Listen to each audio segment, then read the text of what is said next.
So when Paul established the churches in Galatia, what God helped Paul to achieve was to bring them into the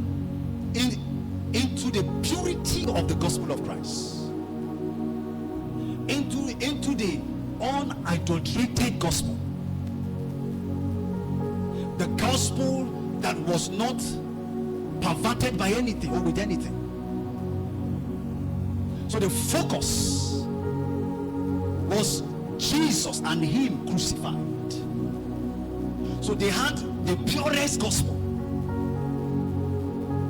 They knew the power of the cross that was able to save man from every form of sin or defilement.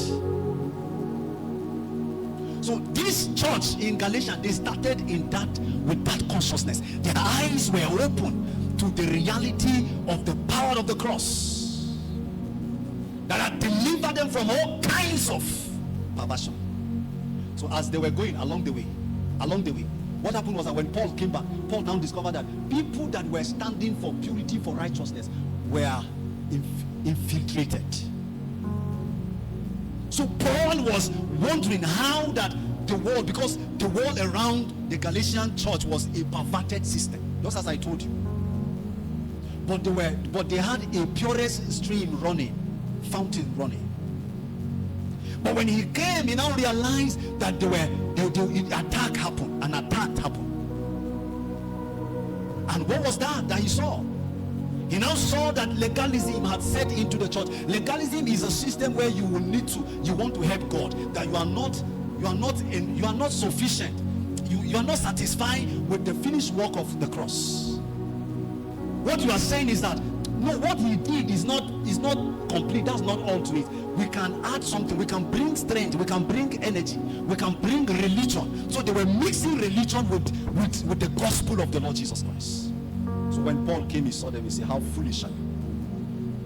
Why did you allow the world, the Judaism, to cast a spell of religion upon you?"